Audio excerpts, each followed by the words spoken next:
surtout, comme je l'ai dit au début, mettez l'énergie dans tout pour se battre sur un ballon, pour venir entraîner, pour marquer un but, tout.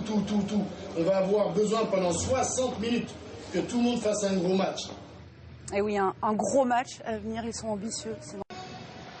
Beaucoup de monde dans le public, vous le savez. Sur le terrain, Grégory, ceux qui vont commencer, on vous écoute. Alors l'équipe qui débutera le match, bien entendu, Valero Rivera, l'international espagnol au poste d'ailier gauche. Mahmoud Garbi, pivot international tunisien. Toumi, le jeune ailier droit aussi, lui aussi nous vient de la Tunisie. Beaucoup de talent à la finition. La ligne d'arrière, Alberto Entrerrios, international espagnol aussi. Nicolas Clerc, l'ancien du PSG. On attend beaucoup de Nico Clerc aujourd'hui à Nantes. Et puis Jorge Maqueda, qui vraiment match après match tient cette équipe de Nantes à bout de bras. Roque Felio sera donc le gros défenseur de cette équipe. Goradskov dans les buts. Le banc de touche est également fourni derrière Thierry Anti, son entraîneur, avec des joueurs qui se sont imposés, même s'ils sont jeunes, Vujic, Niateux, Camarero et compagnie. Alors pour la composition de l'équipe de Montpellier maintenant, nous allons nous rendre dans le vestiaire. Patrice Canaillé nous explique son choix de l'équipe qui va commencer. Par rapport à nos derniers matchs que je pense qu'ils ont dû observer à la vidéo très sérieusement. Donc on va essayer de défendre très haut sur Maqueda d'entrée pour essayer de perturber ce joueur qui est un gros joueur d'impact, surtout dans les débuts de match. Et puis après on va jouer avec donc Mathieu Gréby qui va démarrer à l'aile. Parce que Michael était très fatigué après les 2 matchs de la Coupe de la Ligue et il s'est très peu entraîné. Donc on va le garder un petit peu en réserve pour la deuxième partie du match. Après, côté gauche, William, Diego demi-centre, Jure Dolenech arrière droit et Kavtichnik à l'aile. Et en attaque, on aura Issam Tej au poste de pivot. Et on va démarrer avec 2 changements pour permettre... pour essayer de répondre à l'impact physique sans user trop nos forces pour l'attaque, avec Matej Gabert qui défendra central et Visserman qui défendra du côté du bas en poste 2.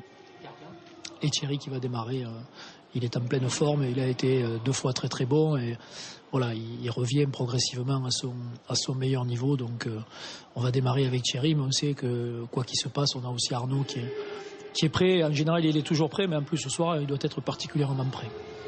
Et oui, Arnaud Siffer, l'un des hommes forts du banc de touche. C'est un ancien Nantais, Arnaud. Il a été remercié par Nantes, donc vous imaginez l'état d'esprit dans lequel il est.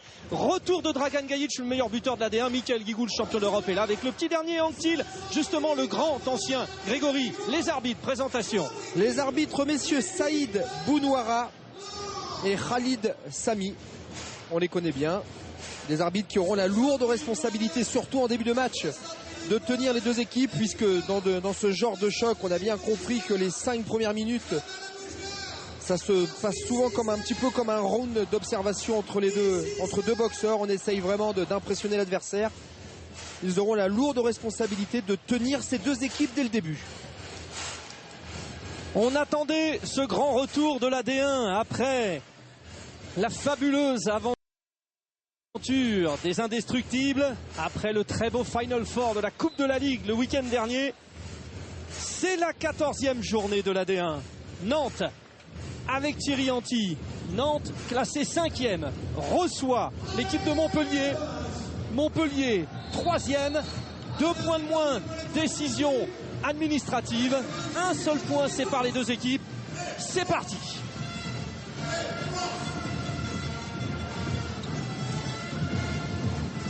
Allez, petite originalité, Fred, on s'attendait éventuellement à une défense 6-0 du côté de Nantes. Et bien voilà, tout de suite, on va sortir un joueur avancé de cette défense-là. C'est très intéressant aussi de voir comment va réagir Diego Simone, puisque lui est meneur de jeu, lui doit organiser le jeu des Montpelliérains. Et le chargé des basses œuvres avancées s'appelle Mahmoud Garbi, super défenseur tunisien qui va croiser le fer aussi avec son coéquipier de l'équipe nationale, Issam Tej en attaque, donc comme vous le rappelez, Patrice Canaillé.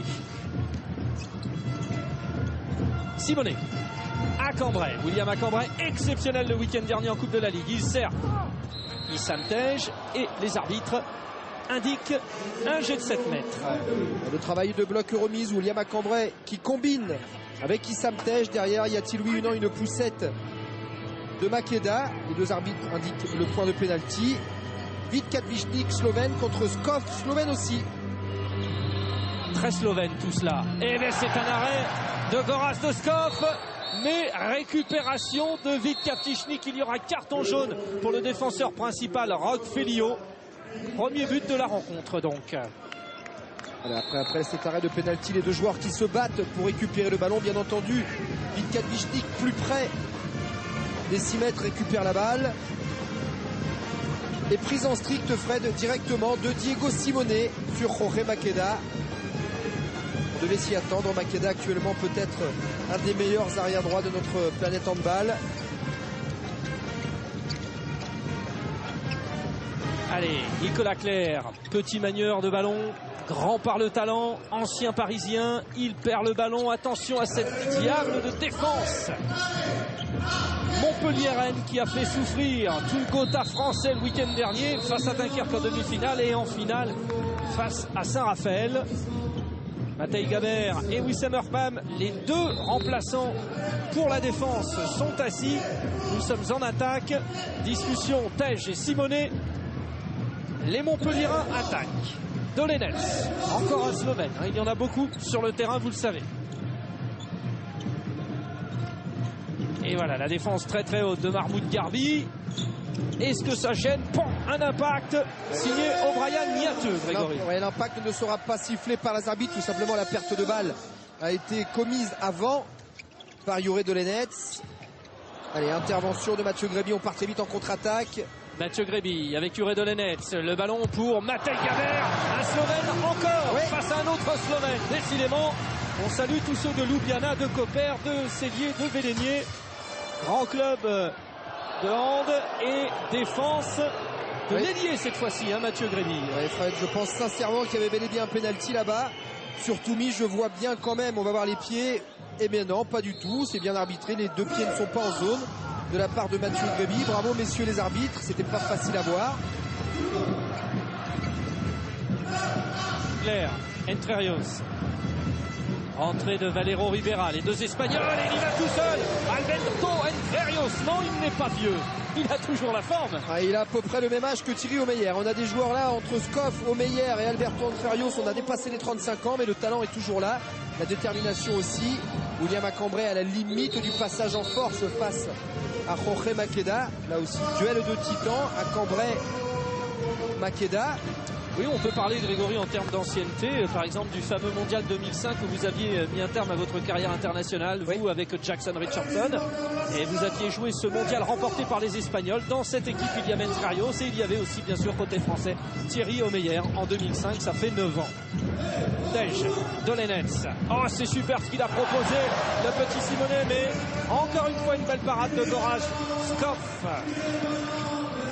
Gorazd Scoff l'a particulièrement inspiré depuis ce début de match. Il nous fait du Omeyer dans les buts, c'est bien pour le spectacle. De l'autre côté, Maqueda trouve le poteau. Et on revoit la parade, là il laisse les hanches à Diego Simonet, l'Argentin. Et puis au dernier moment, le bras et la main qui viennent parader le ballon, c'est parfait. Patrice Canaillé est obligé de porter un petit peu la voix. Il faut maintenant réussir à transpercer le gardien. S'organiser, c'est une chose, la finition en est une autre. Oui, match particulier pour Patrice Canaillé qui évidemment n'est pas que entraîneur, il est aussi manager, donc il doit aussi superviser tous les problèmes de son club qui l'a permis à qui il a permis de gagner la Ligue des Champions et 10 titres de champion de France. C'est dire si l'attention est énorme aussi pour Patrice Canaillé. Oui. Et on peut rappeler bien sûr que Montpellier ne fait pas appel dans un premier temps. On reconnaît, comme on vous le disait tout à l'heure, qu'il y a eu une absence d'engagement par rapport à ce qui avait été exigé par la Ligue nationale de handball. Donc on reconnaît, mais ils disent aussi qu'ils ont des options, des possibilités, et il y a aussi la possibilité de se séparer de quelques joueurs à la fin de saison. Donc pour cette saison on garde tous les joueurs, mais certains qui ont par exemple un très très gros salaire pourraient être invités à partir, même si Patrice Canaillé a redit: je m'éclate comme jamais, peut-être depuis très très très longtemps en tout cas, avec cette équipe qui joue très très bien. Donc on souhaite beaucoup de courage. Il y a un nouveau directeur financier à Montpellier autour de Rémi Lévy, le président. Voilà en tout cas pour cette question. On revient sur le jeu. Dolenec à Cambrai. Il est à 9 mètres. Il n'y va pas. Niateux était sur Dolenets. C'est important ce face-à-face Niateux-Dolenets. Oui, surtout que là pour l'instant Dolenets a pris une petite gifle tout à l'heure. Il a un petit peu de mal à aller mettre le nez dans la défense. Il se fait clairement secouer par O'Brien Niateux qui tient bien sa défense. Et voilà, là il hésite encore un petit peu. Il a la possibilité, Fred, de prendre l'intervalle. Il refuse tout simplement l'obstacle. Et Nantes aussi opère avec 2 changements attaque-défense. Claire et Rivera sortent pour Niateux et Roque Félio. Niateux qui a récupéré le ballon. Baketa, belle relance. Aymen Toumi, l'ailier tunisien qui est en train de faire oublier Frédéric Doll, son prédécesseur qui a mis un terme à sa carrière. Et la passe est à la limite de finir en touche. Bon tir, premier poteau sur Thilo Meyer. Il n'y a pas grand chose à dire. Pour l'instant, la défense de Nantes tient bien les attaquants montpelliérains. Quant à la contre-attaque bien organisée avec un ailier qui suit bien son couloir sur le côté.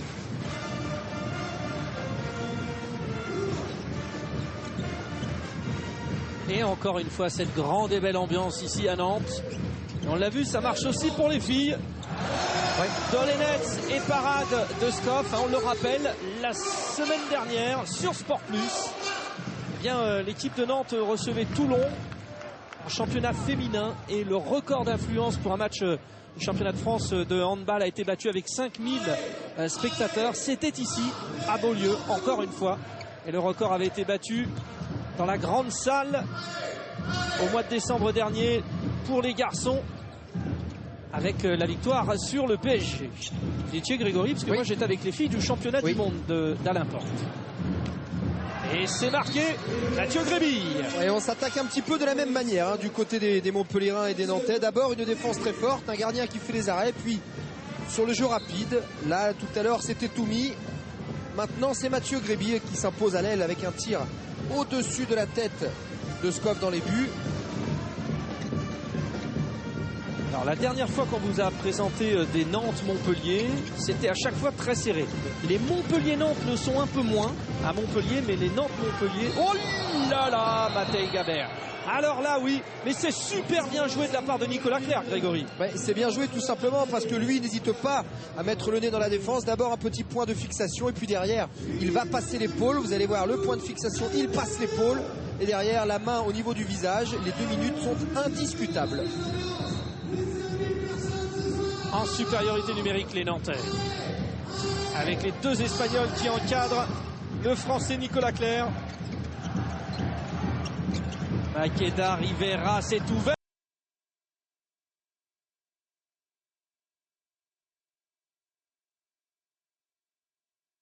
Très gros travail au niveau de son déplacement pour les gicler. Deuxième poteau, peut-être qu'on aura le temps de le voir tout à l'heure. Et oui, ça va très vite et comme rien n'échappe, vous le savez, à Laurent Lachant, notre réalisateur, qui lui aussi, avec la D1, revient. Eh bien, dès qu'on pourra, on vous le fera. Mais c'est reparti. De toute façon, on va en avoir un autre. Ouh là là là, oui, allez, mauvaise relance. Aymen Toumi va quand même y aller face à Diego Simone. Est-ce qu'il fait bien Simone d'y aller là en défense sur... Fred, logiquement, regardez, là à ce moment-là, Diego Simone aurait dû empêcher l'intérieur. Malheureusement, il est un petit peu pris par sa vitesse. Là, on revoit le travail de Thierry Omeyer qui laisse... Regardez les jambes de Thierry Omeyer. Là, il se déplace. Le deuxième poteau est pour lui. C'est dans le déplacement qu'il fait l'exploit. On va pas le pied, il n'y a rien. Non, ça y est, tout. On est d'accord côté arbitre et ils l'ont d'ailleurs expliqué à Thierry Omeyer. C'est marqué, Nicolas Clerc.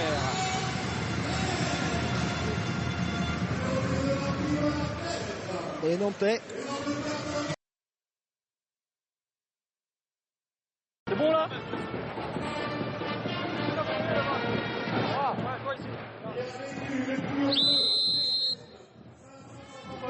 Voilà, ces petites machines sont capricieuses. Oui. Des fois, ce sont les doigts qui sont un peu nerveux aussi. Et ce qui est sûr, c'est que Nantes qui n'hésite pas à prendre du volume sur les arrières. Ça ferait normalement le jeu d'Issam Tej à 6 mètres. Mais sur lui, il y a quand même Roque Félio. C'est pas le plus facile. Allez, William Cambrai, non. Garbi était dessus. Dolenets, c'est Kavtichnik, encore une fois. Goraz de Scoff. Goraz de Scoff, c'est quand même quelque chose hein, dans ce début de match.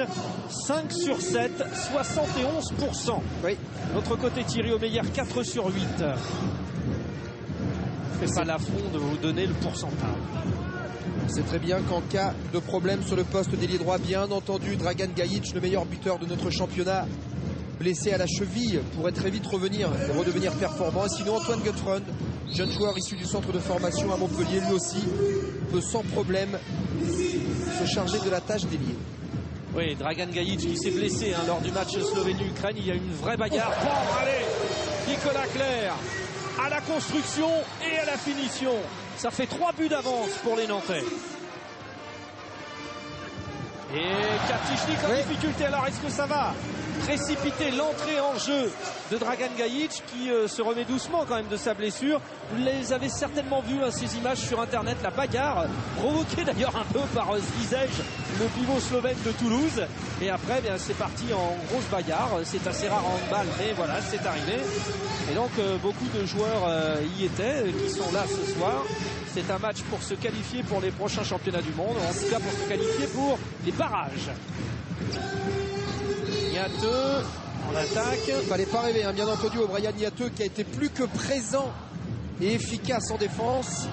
Se présente là en attaque, il aura un traitement de faveur. On ne va pas lui laisser prendre les premiers mètres. On sait très bien que sur ses prises de balle, il est très dangereux. Oh, Nicolas Clerc, c'était pas mal au niveau de la position, oui. Mais pour le tir, c'était manqué.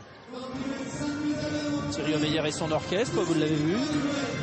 On y trouve des tubas, des trombones, des grosses caisses, des caisses claires et des trompettes. C'est comme ça ici à Nantes. Beaucoup d'échanges entre Issam Tej et Diego Simonet.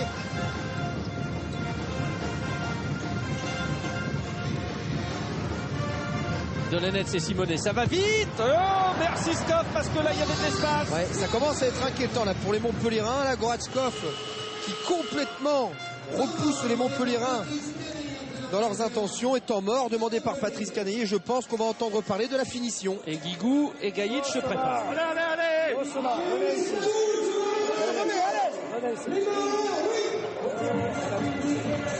Deux choses, c'est bien. En attaque, c'est bon. D'accord. Il y a juste un truc qui va pas, c'est les tirs. C'est tout. Concentrez-vous au niveau du tir. Regardez un peu vos tirs. Regardez le gardien. Concentrez-vous au niveau du tir. Mais ne vous précipitez pas. En attaque, c'est bon. Continuez comme ça. Sur les fins de montée de balle, ne jouez pas arrière-arrière. Jouez instanté sur les fins de montée de balle. En défense, sur la défense, c'est comme ça. Sur la course d'Antrelios intérieur, sortez ici. Et sur la course de Clerc intérieur, sortez sur son bras. Le pivot, il se barre là. C'est pas grave, laisse le pivot. Sors sur l'arrière, ok. Allez. C'est clair. Vous montez le ballon, les gars. On monte le ballon. Allez, vous montez les ballons. Allez. La finition, bien entendu, ça a été la première réflexion de Patrice Canaillé auprès de ses joueurs. Il faut marquer les buts maintenant. Le danger, quand on a du mal un petit peu à trouver le chemin des filets, c'est plutôt que de changer la manière de tirer. On essaye tout simplement de changer l'organisation du jeu. C'est pas forcément la solution, puisque les solutions de tir sont idéales pour les Montpelliérains. Malheureusement, la finition n'est pas au rendez-vous. Rentrée de Michael Guigou au poste d'ailier gauche. Plus qu'un buteur, c'est aussi quelqu'un qui rassure. Et un créateur à Cambrai, Simonet. À Cambrai, Simonet, c'est joli. Et il y a toujours un violet jaune. Il y a toujours un joueur du H, c'est comme ça qu'on appelle le club de Nantes. On balle ici. Doré Dolenetz, Fred a beaucoup de mal. On le voit là, il n'ose pas, il s'est fait secouer tout à l'heure. Depuis, il recule un peu, il n'est pas dans le bon timing. On sent qu'il a un petit peu de mal à trouver ses marques. À Cambrai, Simonet, demi-tour, contact et but. Voilà. Allez, Nantais, jamais battu, là même sur le point de fixation de William à Cambrai. On a encore Roch Félio qui arrive à revenir comme une fusée sur Diego. Il faut tout le talent de Simonet pour faire la différence. Bon, les deux équipes ont en plus un nouveau challenge qui leur est présenté. Ce sont les poules de la Coupe de l'EHF, la deuxième Coupe d'Europe. L'équipe de Nantes va jouer contre Szeged, Prešov et Kristianstad. C'est une poule très difficile dont il faudra pouvoir sortir pour aller au Final Four. Et après, attention, tir de Garbi. Et pour les Montpelliérains, ça sera un petit peu plus facile avec Skjern, le Sporting, les Portugais et Zominac, un club un peu fantasque russe. ça sera encore des charges de travail supplémentaires pour ces deux équipes. Claire avec Matej Gaber qui était là. Michael Guigou là toujours en prison stricte sur Makeda. De l'autre côté, O'Brien Niateux devrait avoir un peu plus de place face à Wissem Arpam. Voilà, c'est le cas. Et il obtient le pénalty. Pour aller tirer le jet de 7 mètres. Normalement, c'est monsieur Valero Rivera. Oui. Ah, ce serait intéressant. Eh non, c'est Nicolas Clerc qui se représente. Et oui. Et oui. Alors, face à Thierry Omeyer, et bien voilà. Mais oui, on sait que Thierry Omeyer a fait souffrir Valero Rivera à l'Euro et on a quand même là ce soir sur le terrain le meilleur buteur de la D1, Dragan Gajic, et son dauphin Valero Rivera. 95 buts pour Rivera avec évidemment dans la balance les jets de 7 mètres et 110 buts pour Dragan Gajic qui avant même la moitié du championnat est déjà pratiquement sûr d'être le meilleur buteur. 77% de réussite pour Dragan Gajic, rendez-vous compte. Et impressionnant. Allez, il y va Dragan Gajic et ça commence. Il revient de blessure, il est tout de suite en jambes. Ouais, c'est vraiment Fred, un des plus grands finisseurs qu'on ait pu voir dans le handball. Vraiment, on se souvient du talent à la finition d'Irfan Smailagic, ancien joueur de l'équipe de la Croatie, mais lui aussi, Dragan Gajic, avec 1 mètre à l'aile, il est capable de faire la différence sur tous les gardiens du monde. Il s'est fait une réputation de finisseur et il le mérite. Oui, Patrice Canaillé qui s'est fait une spécialité de choisir le bon joueur d'ex-Yougoslavie d'une manière générale. Alors, un peu moins de réussite sur par exemple les pays scandinaves, mais que ce soit les Stefanovic, Gajic, Dolenets et compagnie. Et là, il n'y a pas de choix, il n'y a pas de problème. Il vient du club, il était là avec les jeunes. Michael Guigou. Allez, rappelez-vous du discours de Thierry Anti dans les vestiaires, surtout si vous jetez les ballons. On va les reprendre tout de suite en contre-attaque. Il faut essayer d'épurer notre jeu au maximum. Perte de balle et tout de suite en 2 passes. Ça passe par Gajic et ça finit sur Guigou en contre-attaque. Niateux en attaque. Rivera, comme vous Grégory. Un partout. Un partout. Oh, c'est beau. Alors, c'est joli. Vous voyez qu'il s'est attaqué le petit. Eh oui. Ah, on n'en doutait pas. Par contre là, le tir part en dessous quand même. Il a devant lui Matej Gaber qui est loin d'être le plus petit, le moins costaud en défense. Mais non, comme il a du culot, qu'il est jeune et qu'en plus il a le talent, le poignet fait la différence.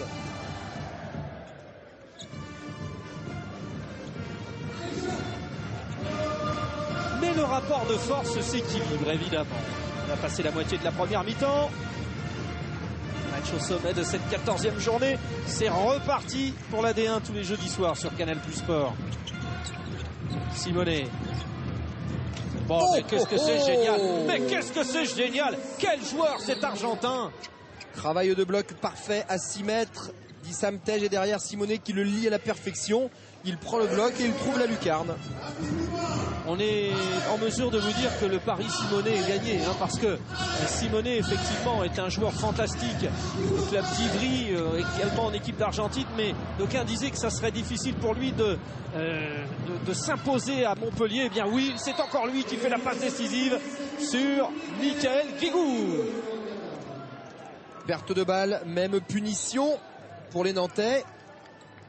Ah, ça va vraiment être Fred de le mettre au mot de cette équipe de Nantes. Surtout épurer le jeu, ne pas perdre de ballon, ne pas s'exposer au jeu de contre Montpellier. C'est très compliqué quand on perd trop de ballons. Et la guirlande de petits magiciens proposée par Laurent Lachamp, bien sûr, Guigou, Simonet. Et on pourra même, mon cher Laurent, y ajouter de temps en temps Yoré Dolenets, parce que lui aussi, il est en train de créer. De l'autre côté, il y a du répondant, Nicolas Clerc. Et on voit Thierry Omeyer là qui s'en prend à Matej Gaber. Plutôt que de contrer, l'idéal c'est de monter sur le bras. Patrice Canaillé l'a dit sur le temps mort, n'hésitez pas à monter sur le bras. Et de l'autre côté, une fois de plus, Goratchkov est à la parade. Tout en hésitation, j'ai l'impression ce soir, William Cambrai, qui a été énorme et fantastique dimanche dernier. Allez, Mahmoud Garbi qui a résisté et qui provoque un carton jaune pour Yoré Dolenets. On le rappelle, le carton jaune, ça a une valeur d'annonce. Mais la vraie sanction, ce sont les 2 minutes. Eh bien Nantes qui reprend les 2 buts d'avance. Allez, Montpellierin là qui ne panique pas. Patrice Canaillé là qui n'hésite pas à communiquer avec le reste de son équipe sur le côté. On a envoyé Mathieu Gréby s'échauffer peut-être pour passer sur la base arrière à la place de William Cambrai, pourquoi pas. Deux solutions qu'avait également Claude Onesta avec l'équipe de France championne d'Europe. Deux indestructibles et un troisième avec Omeyer et un quatrième avec Guigou. Ah, il fait pas bon aller se promener entre les 6 mètres et les 9 mètres. Du côté de Nantes, là-bas, voilà, on a Diego Simone qui prend la première lame. Mahmoud Garbi, bien aidé par Makeda derrière, qui fait son travail de finisseur. Nous évoquions le match à distance. Eh oui, regardez, Joré Dolenec, bien sûr. Alors, protège-dents très blanc. Hein. Oui. Voilà, et tous ont une option sur les protège-dents. Voilà, à gauche, très bien. C'est façon très particulière de se positionner. Le voici, Dolenec. Ah, vous voyez, il crée aussi, mais c'est Mahmoud Garbi qui est devant lui. Oui. Et quand ce n'est pas Mahmoud Garbi, c'est Brian Niateux. C'est pour ça que c'est un peu plus dur pour le troisième créateur montpelliérain. Simone, Dolenec. Et oui, Dolenec a du mal, il a du mal Dolenec parce qu'il est latéral, il ne trouve pas de profondeur, il rajoute le petit pas de plus, mais perte de balle des Nantais. Guigou, servi par Simone. Guigou Simone, c'est une des plus belles associations qui nous a été donnée en championnat et c'est conclu par Issam Tej. Brian Niateux, là, plutôt que d'aller se frotter à ce moment-là, voilà, à Issam Tej, il préfère tout simplement tenter le passage en force. Les arbitres ne sifflent pas, Issam Tej s'impose. Joré Dolenec est sorti, il se reposera et nous aurons encore une association 100% slovène puisqu'il y aura Gajic et Kaftichnik. Alors qu'il y aura également un changement côté nantais puisque le jeune Stefan Bujic se prépare. Claire, feinte. Ah, cette fois-ci, Rivera ne s'y attendait pas. Oui. On va revenir aux 9 mètres. Toujours cette prise en demi-strict de Michael Guigou sur Makeda, ce qui oblige Nicolas Claire à prendre le tir un petit peu rapidement. Félio de retour en défense à la place de Rivera. À Cambrai. Voilà. Et pour faire tomber à Cambrai, il faut se lever de bonne heure. 2 minutes pour Mahmoud Garbi. Tu vas shooter, je touche. C'est pas lui, il fallait prendre. Non, c'est le 5 qu'il fallait prendre, c'est le 5. Ah, alors les arbitres Dans reconnaissent. ces cas-là, prends ton temps, écoute-toi, c'est Garbi qui va prendre. C'est Garbi. C'est clair, Fred. Alors, que vont faire les arbitres? Regardez, les arbitres, de toute façon, la pénalité, elle est de 2 minutes pour l'équipe, c'est-à-dire que l'équipe joue à 1 de moins. Mais les arbitres sont quand même allés voir Mahmoud Garbi en lui disant normalement c'est toi, on t'a vu. Ça y est, prends ton temps. Ce qui veut dire que Brian Niateux a pris pour rien, Fred. Oui, voilà, mais ça arrive. Hein, oui, ça arrive de temps en temps. Voilà. En l'occurrence, il y avait vraiment 2 minutes. À Cambrai, Kaftichnik. À Cambrai. Je comprends pas. William à Cambrai, quand même. Regardez le physique de William à Cambrai. Ce garçon est capable de tirer à 10 mètres, de faire douter tous les meilleurs gardiens. Mais non, il continue à s'entêter en supériorité numérique, à aller mettre le nez dans la défense. Qui plus est, face à Roque Félio et Jorge Makeda, il y a quand même plus facile pour lui. On a tellement besoin de revoir à William à Cambrai, buteur de loin. 1m94, 104 kg. Oui. Il a tiré de loin, hein, de toute façon, le week-end dernier. On demande encore plus. Enfin, il faut qu'il incite dans ce secteur. C'est ce que disait Patrice Canaillé lorsqu'il nous a reçus dans son vestiaire tout à l'heure. Il disait que Nantes avait tendance à défendre très très haut sur eux. Allez, jet de 7 mètres obtenu par les Montpelliérains et par Issam Tej pour une défense en zone. Un petit coup à l'épaule. Les heures et les heures de musculation servent à prévenir tout cela. Gorazd Skov est toujours là. Il en est pour l'instant à 9 sur 17, 53%. Gorazd Skov. Et voici la terreur. Dragan Gajic. Allez, ça ne tremble pas. pas. Allé à 30 sur 30, vous vous souvenez, il s'est arrêté à 28 sur 28. Hein. Enfin, ça reste quand même des statistiques assourdissantes. Ça m'avait coûté une bouteille, cette affaire. Oui. Dont Vincent Gérard a bien profité. Oui, en effet. Dunkerque, n'a toujours pas dit si c'était bien. Il vous a pas remercié. Si, c'est un garçon bien élevé. Bien entendu. Allez, arrivée de Gunnar Johnson sur un poste de demi-centre avec la chasuble à la place du gardien. Gunnar Johnson, très bon avec l'équipe d'Islande qui du coup s'est un petit peu relancé. Et là, ça va mieux.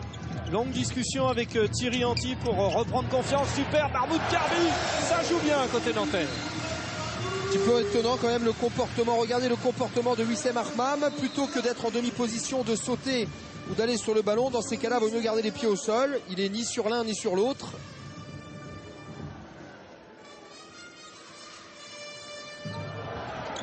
À Cambrai, Simonet, Kaftichnik. Kaftichnik, meilleur derrière que devant. Michael Guigou. Qu'est-ce qu'il y a? Il a pris un coup? Je crois pas, Fred, non. Bien, enfin, qu'est-ce qui s'est passé? Ça ne serait-ce pas tout simplement les ischios? On va voir ça tout de suite. S'il n'y a pas de coup, oui, c'est les ischios. Je pense que c'est les ischios. Ça veut dire quoi? Contracture, Grégory? Mais Fred, on n'en sait rien du tout. Ce qui est sûr, c'est qu'il se tient voilà, à l'extension, le derrière de la cuisse. Patrice Canet nous a dit, Michael Guigou a tellement donné entre le championnat d'Europe et les 2 matchs de Coupe de la Ligue. On va le laisser se reposer. Les faits de match ont fait qu'on a été obligé de remettre le petit magicien sur le terrain. Et malheureusement pour Michael Guigou, j'ai bien peur que la cuisse... Ouais, il a l'air de souffrir là, Michael Guigou. Regardez surtout le visage. Là, voilà, il y a la grimace. Derrière, il va terminer le tir, mais derrière, c'est fini. Oui. Ça sent la déchirure. Aïe, aïe, aïe. Ça, c'est terrible. Et Grégory, on va se poser la question du poste d'ailier gauche pour Montpellier parce que Maxime Martin-Béraud a quitté le club cette saison. Felipe Borges est blessé pour 3 mois. Michael Guigou, a priori, risque d'être absent. Alors il y a la solution Mathieu Grébille, il y a aussi la solution Arthur Anquetil, mais Arthur est jeune. Il faut bien commencer un jour, hein, Fred. On a bien compris que le talent n'avait pas d'âge. Le petit Arthur Anquetil sait faire pas mal de choses. Maintenant il va falloir peut-être un petit peu de temps. Et de temps en temps, on doit profiter de la blessure du titulaire tout simplement pour s'imposer. Claire avec Niateux, voilà. Et O'Brien Niateux qui trouve Thierry Omeyer. Alors c'est terrible évidemment, on parle du poste d'ailier gauche hein, pour Montpellier, mais le plus compliqué c'est l'importance qu'a dans l'organisation du jeu Michael Guigou qui laisse un peu seul aux commandes Diego Simonet qui prend un coup aussi. Diego Simonet, respiration coupée. Alors 2 minutes pour Nicolas Clerc. Ouais, regardez là le petit bras droit de Nicolas Clerc qui vient au niveau de la partie abdominale de Diego Simonet. Il sera pénalisé de 2 minutes. Penalty. A priori l'Argentin a l'air de souffrir mais rien de grave. Et Dragan Gajic face à Marwan Magaïez, l'international tunisien. Et pour l'instant sur le banc de touche, Michael Guigou, alors que Patrice Canaillé est allé le voir en lui demandant si ça allait, a priori Michael Guigou a dit je crois que je peux plus là. Voilà. Très inquiet. C'est la série un peu des mauvaises nouvelles pour Montpellier, même s'il y en a eu une très bonne avec la victoire en Coupe de la Ligue. Attention, Dragan Gajic, c'est marqué sous le regard de Michael Guigou. Et voici Arthur Anquetil qui va peut-être avoir sa chance. Vous n'avez pas vu, mais là Michael Guigou est allé voir. Ça y est, on est avec lui. Ouais, Matej Gabert. Il a tout simplement regardé Matej Gabert en lui disant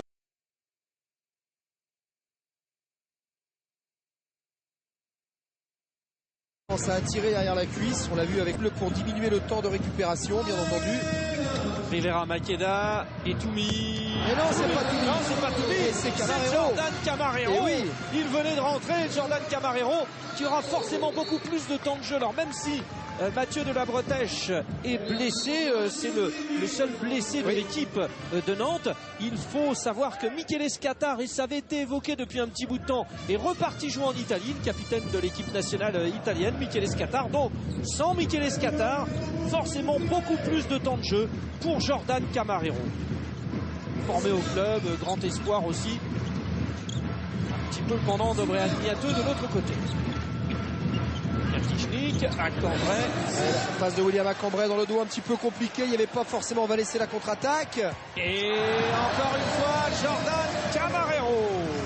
Belle entrée de Jordan Camarero. Tout à l'heure sur un tir à l'aile et puis maintenant sur une fin de contre-attaque. Même si Thierry Omeyer est sur la trajectoire du ballon, ça terminera au fond des filets. Simone, Kavtichnik et Gajic sur la barre. Si Gajic commence à rater aussi, alors ça va devenir une autre paire de manches pour les Montpelliérains. Menés tout simplement d'un but, ils ont fait un début de match un peu compliqué.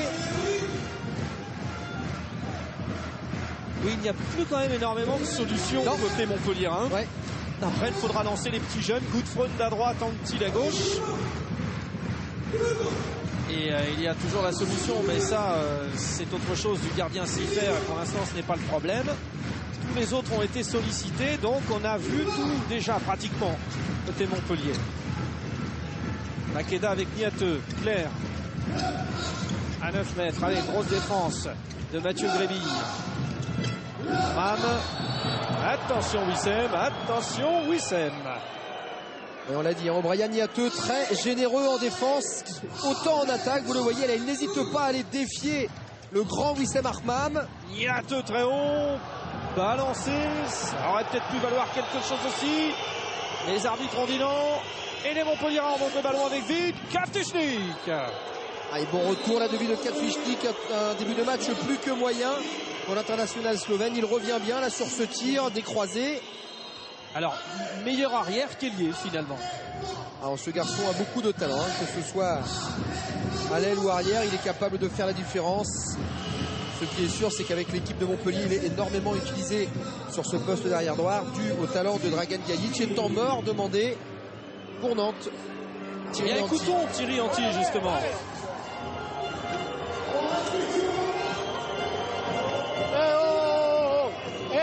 Repli, surtout, repli.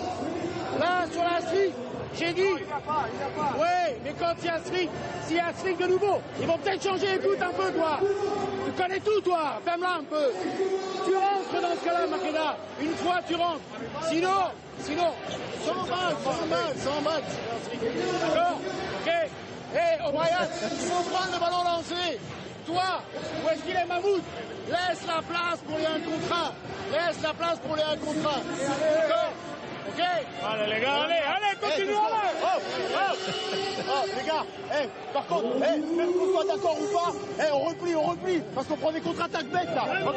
Allez, on y va, tous, ensemble, allez. Et le show de Thierry Anti. Tu connais tout, toi. Alors, je ne sais pas exactement à qui il a dit ça. C'était en direction de Makeda, a priori. Du doigt, monsieur. Qu'est-ce qui se passe? Carton jaune. Carton jaune. Alors il y a le délégué Joël Bourgagne, qui est là en train de discuter avec l'adjoint Grégory Cogent, l'adjoint de Thierry Anti, expliquer. Je pense que c'est une histoire de durée de temps mort. Oui, non? exactement. Ouais. Oh, pas mal. Dommage. Le plus dur était fait, s'ouvrir le chemin du but. Et il était sur ses appuis. Nicolas Claire, ça aurait pu valoir un passage en force. Issam Tej pour Diego Simone. But des Montpelliérains après le temps mort des Nantais. On avait bien pourtant entendu la consigne de Thierry Anti, surtout le repli défensif. Et bien voilà, sur la première contre-attaque des Montpelliérains, le bloc défensif qui s'ouvre complètement dans le secteur central. Diego Simone qui trouve de la brèche. Et ça ramène tout simplement Montpellier, Fred, à un petit but d'avance face à Nantes. C'est la première fois de la rencontre qui mène. Non, il y avait eu 1-0 pour Montpellier. Le ballon est redonné. Ah, ils ne se sont pas replacés. Non, on va attendre que ce soit sifflé.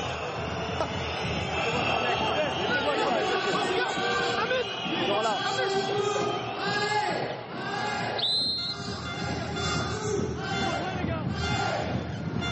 Ouais, il fallait voir si les joueurs s'étaient bien placés derrière. Oh joli, oh dommage. Oh dommage, passe ailier, de arrière ailier, avec un renversement, regardez, la passe arrière ailier, le kung-fu derrière, le joueur qui saute au-dessus de la zone, mais tiré au meilleur, veillé au grain. Spectaculaire, ça manque d'efficacité. Non, c'est la base du poteau qui sortira le tir.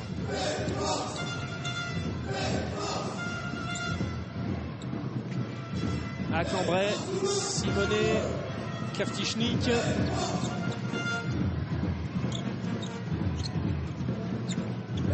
Allez, il est lancé. Non, ça sera un décalage pour Mathieu Gréby. Très bien, les deux internationaux 2 buts d'avance pour Montpellier. Toujours pas de but pour les Nantais après le temps mort.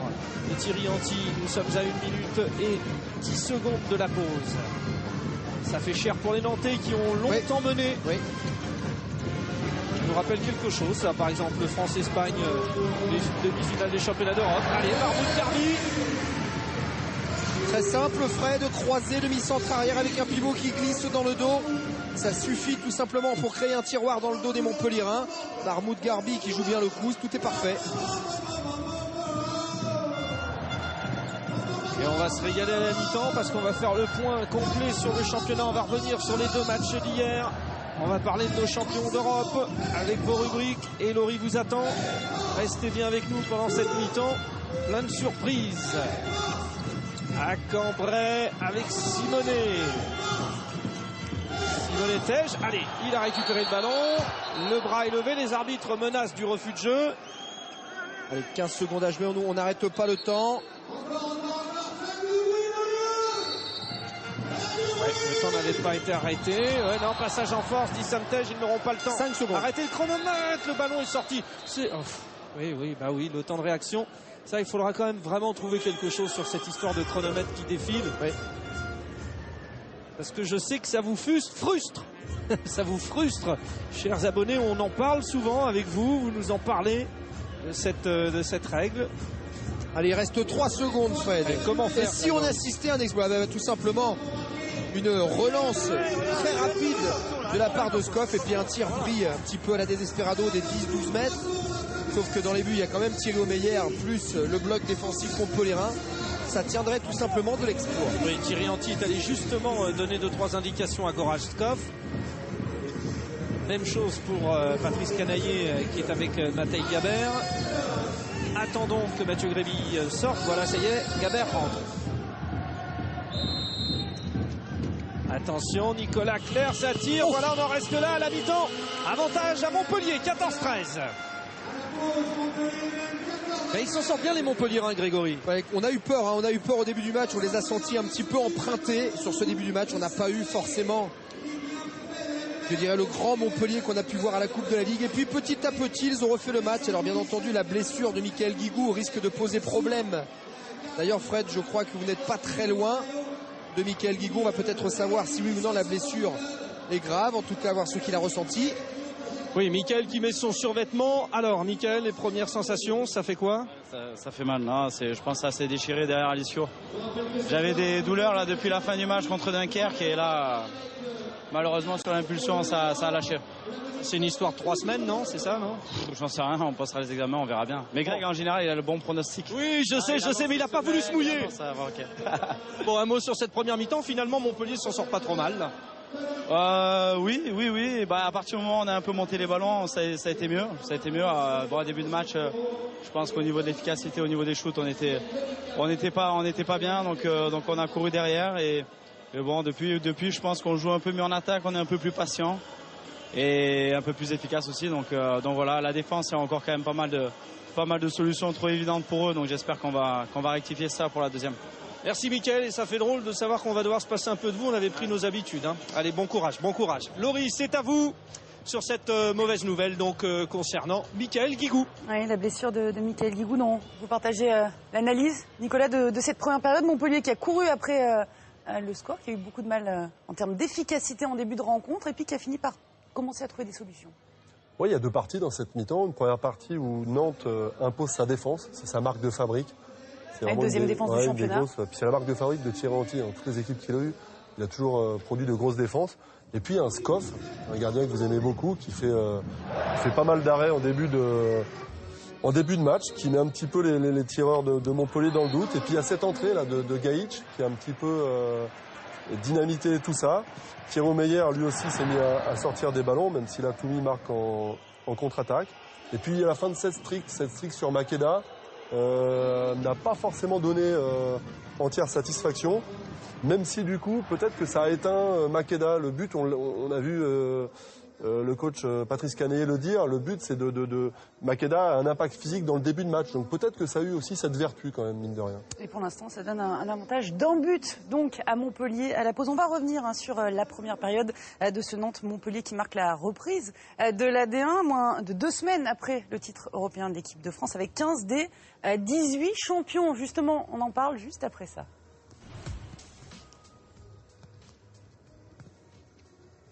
Working Girls, nouvelle saison inédite. T'es au courant que tout le monde te prend pour une Gwyn? Moi, Gwyn? Ça, ouais. Non. Oui. Le changement, c'est imminent. Working Girls, nouvelle saison inédite, à partir du jeudi 20 février sur Canal+. Je l'ai fait moi-même avec mes poils pubiens. Je peux vous en faire un si vous voulez.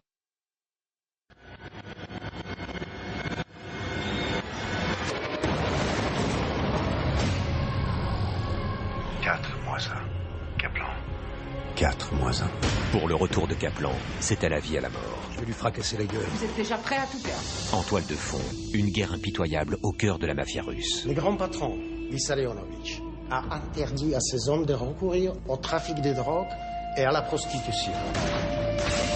Ce qui s'est passé avec ces camions et sa marchandise, c'est un affront moral qui va avoir de graves répercussions.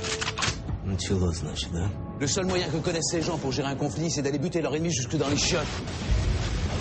Quand Rogel sera mort, ce sera réglé. Et la prison, ce sera pas cher payé. Ils ont réinventé l'enfer. Braco, nouvelle saison inédite. À partir de lundi 20h55 sur Canal+. C'est la mi-temps à Nantes. Le H qui est mené pour l'instant 13-14 face à Montpellier. Montpellier et ses 4 champions d'Europe. La plupart des médaillés d'or français qui vont d'ailleurs désormais s'affronter en cette deuxième partie de saison pour tenter de remporter la D1. Et ça s'annonce très disputé. Joris Sabi.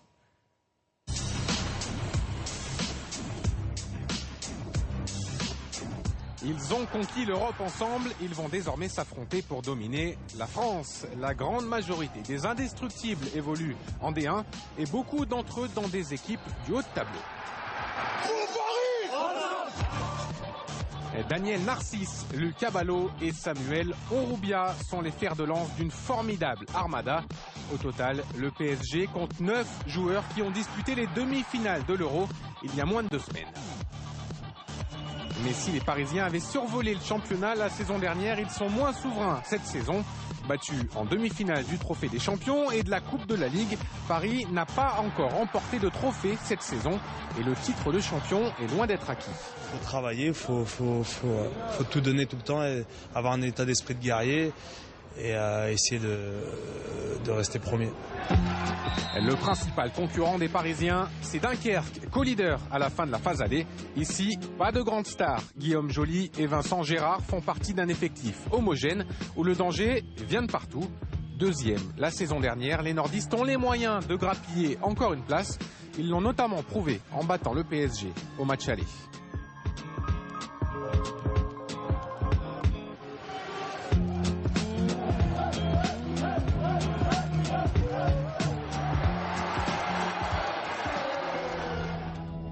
L'équipe qui compte le plus de champions d'Europe, c'est Montpellier, le quatuor au meilleur, Guigou, Acambré, Gréby et leurs coéquipiers ont déjà connu un début d'année mouvementé. Victoire en Coupe de la Ligue dimanche et retrait de 2 points mardi. Troisième, les Montpelliérains visent le titre, mais ils devront réussir une deuxième partie de saison quasi parfaite pour y arriver. C'est la défense. Tu nous donnes des ballons. Et à hauteur de Montpellier, on retrouve Toulouse, l'équipe surprise de la saison. Le Phénix s'appuie sur son duo d'internationaux, Jérôme Fernandez, le capitaine et meilleur buteur de l'histoire de l'équipe de France, et le jeune Valentin Porte, la révélation du dernier championnat d'Europe.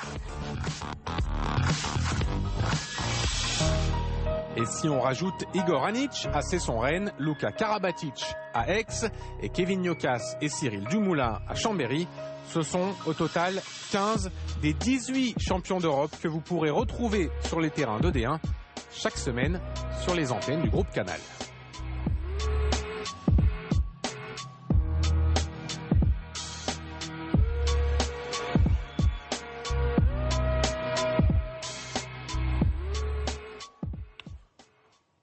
Et oui, 15 des 18 champions d'Europe dans cette D1 qui est loin d'être jouée. Mais tous n'étaient pas sur le pont hier lors de la victoire du PSG face à Ivry, puisque Narcisse et Abalo ne jouaient pas. 34-29 cette victoire avec 8 buts dont 7 jets de 7 mètres pour l'ailier droit monténégrin Faroudine Melic, que Luc Abalo, on le voit, Luc Abalo préservé, a donc observé des tribunes de Carpentier. Onroubia, lui, n'a joué que la deuxième période, alors que Paris a mené de seulement 2 buts à la pause. Il a fallu attendre la 53e minute pour voir le PSG creuser l'écart, se rassurer après son élimination en demi-finale de la Coupe de la Ligue et avant d'affronter Skopje. Ce sera ce week-end en Ligue des Champions. Écoutez l'entraîneur parisien Philippe Gardant au micro de Cyril Domenico. On avait des choses à régler, des choses à gérer aussi sur ce match-là contre Ivry, avec la déception de ce week-end, avec les fatigues des uns, les fatigues des autres, gagner ce match-là et aussi préparer le match de Métallurg. Donc voilà, beaucoup de choses à gérer sur ce match-là. C'est pas toujours simple et pour les joueurs aussi, parce qu'ils ont une moitié où ils sont déçus, une moitié où ils sont sur son match et une moitié où ils se projettent encore une fois sur le prochain match. Donc voilà, mais je pense que ça a été pas trop mal fait, même si ça a été un peu poussif à certains moments, quoi. Et oui, rien n'est jamais simple au PSG, Nicolas. On n'est pas rassuré malgré cette victoire et le fait qu'on conforte son avance au classement. Oui, alors il y a deux choses. Déjà, ce championnat est tellement dense que même Ivry, qui est en queue de classement, qui est lanterne rouge, peut battre ou peut inquiéter n'importe qui. C'est un petit peu la marque de fabrique de ce championnat cette année. Il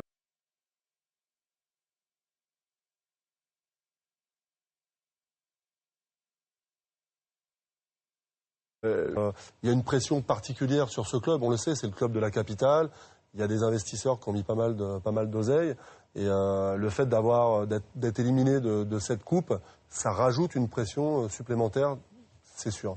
Alors il y avait un autre match, premier match on va dire de cette 14e journée hier, et il s'est conclu par une large victoire pour Chambéry, 32-24, c'était face à Aix-en-Provence avec 34 arrêts pour 34, non 14, ça va déjà être pas mal pour le champion d'Europe Cyril Dumoulin, 10 buts, ça c'est le bon chiffre pour celui, on s'en souvient, qui avait préparé l'Euro. Timothée Nguessan, 10 buts, donc une deuxième victoire de suite qui fait du bien pour Chambéry qui avait battu Dunkerque avant la trêve mais qui n'occupe que la 8e place avec 13 points dans ce championnat avant de se déplacer à Toulouse jeudi prochain. On regarde le programme, la suite de cette 14e journée de D1. Finaliste de la Coupe de la Ligue, Saint-Raphaël va accueillir Cesson-Rennes avant l'affrontement de bas de tableau. Ça va être chaud entre Nîmes et Dijon. Samedi, Jérôme Fernandez et Valentin Porte se déplaceront avec Toulouse à Tremblay. Et puis dimanche, Dunkerque qui va tenter de revenir à 2 points du PSG. Ce sera face à Célestat. En attendant, Montpellier mène donc 14-13 à Nantes. À la pause, Grégory, les statistiques de la première période avec vous. Oui, Laurie, alors étonnamment, les statistiques, elles vont pas forcément nous donner beaucoup d'informations. Si on peut regarder au niveau des parades, Skov et Omeyer ont fait à peu près le même match. Par contre, regardez entre parenthèses, 5 parades en mano à mano pour Goratskov. On a bien compris que sur ce début de première mi-temps, Goratskov a été l'élément décisif de cette équipe nantaise. Après, Montpellier à 58% d'efficacité au shoot, c'est bien. Quand on approche les 60%, c'est intéressant. Nantes, malheureusement, 46%. Là, on est sous les 50% d'efficacité. Il va falloir s'appliquer en deuxième mi-temps. Ce qui veut dire aussi qu'au nombre de fautes, les Nantais ont été beaucoup plus présents en défense par rapport au Montpellier.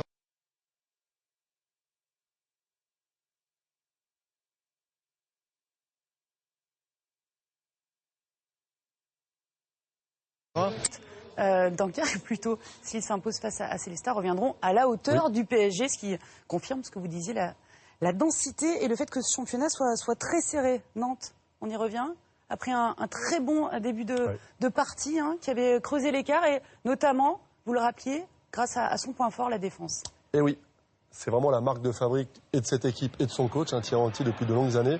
Et là, on va voir Nantes qui part sur un dispositif très étagé. 3 joueurs quasiment à 6 mètres et 3 joueurs qui ont vocation à venir chercher assez loin les tireurs. Ça commence par Mahmoud Garbi. Épisode numéro 1, premier impact. Niateux sur Dolenet, Geffran provoqué. Il en rajoute un petit peu.